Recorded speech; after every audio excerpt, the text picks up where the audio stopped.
Untuk jangka pendek kita belum melihat ya sejauh mana dampaknya, karena semuanya kita ketahui dari produksi kita itu yang diserap oleh domestik 25%, yang mana dari serapan domestik tersebut sekitar 68% ya, atau maksimal 70% itu oleh PLN. Jadi kalau ada pemensiunan, ada beberapa PLTU yang dipensiunkan dalam 5 tahun ini, kita perlu melihat itu berapa besar yang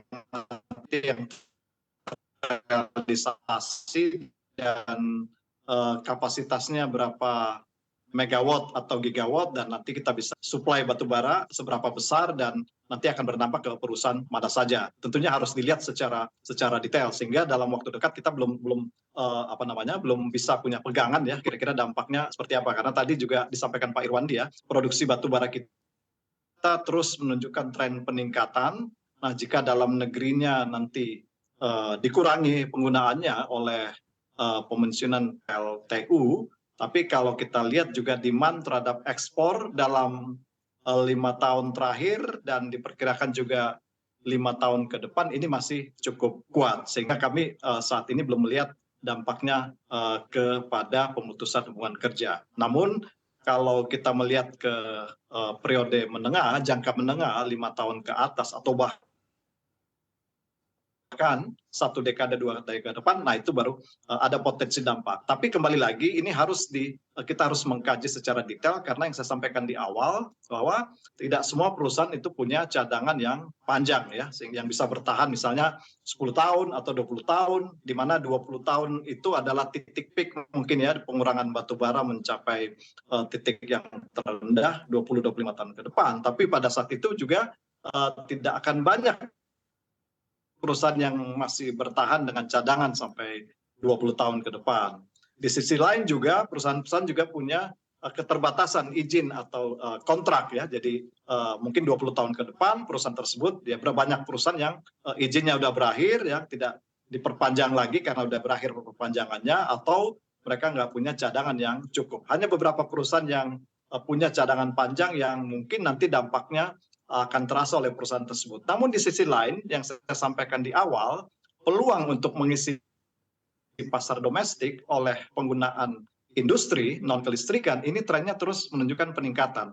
Saya rasa pemerintah juga sudah mempertimbangkan secara matang-matang ya early retirement PLTU batubara yang disampaikan Pak Irwandi ini sudah memperhitungkan ketersediaan cadangan, kemudian masa berlakunya perusahaan, sehingga nantinya jika benar-benar upaya untuk mempensiunkan PLTU batubara ini mencapai titik maksimal, diperkirakan dampaknya terhadap perusahaan, khususnya pada karyawan yang dikhawatirkan akan terjadi PHK ini bisa minimalis. Saya kira itu yang kami melihat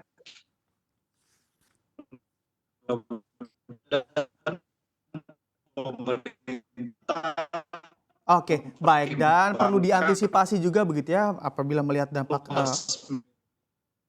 Ya, betul sekali, Pak Hendra. Pak Hendra, apabila juga ini mengamati terkait diversifikasi bisnis, Anda melihatnya juga seperti apa insentif yang dibutuhkan dari pemerintah untuk mendorong bisnis batu bara agar juga mendiversifikasi produknya, kebijakan tentunya yang mampu membuat perusahaan batu bara bisa terus bertahan.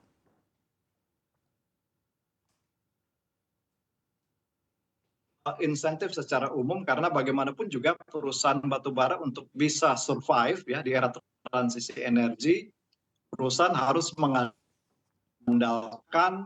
keuangan dari internal ya, karena tadi disampaikan sudah makin banyak lembaga-lembaga donor internasional atau bahkan lembaga perbankan dalam negeri yang sudah meninggalkan atau akan meninggalkan pendanaan terhadap industri berbasis batubara. Oleh karena itu, jika perusahaan yang punya cadangan panjang dan punya visi jangka panjang untuk melakukan penghiliran batubara atau nantinya akan secara bertahap mereka mendiversifikasikan usahanya untuk menghasilkan energi lebih bersih, di mana berapa perusahaan setelah melakukan transformasi. Nah, ini perusahaan-perusahaan tersebut membutuhkan perlu memaksimalkan berkah komunitas yang window-nya sangat sempit. Oleh karena itu, kebijakan pemerintah ya salah satunya untuk mempertimbangkan misalnya harga ya, disparitas harga ya, sehingga perusahaan bisa pengaturan mengenai komposisi dari indeks yang nantinya tentu bisa memaksimalkan perusahaan-perusahaan agar berkah ini bisa dimaksimalkan, karena mereka harus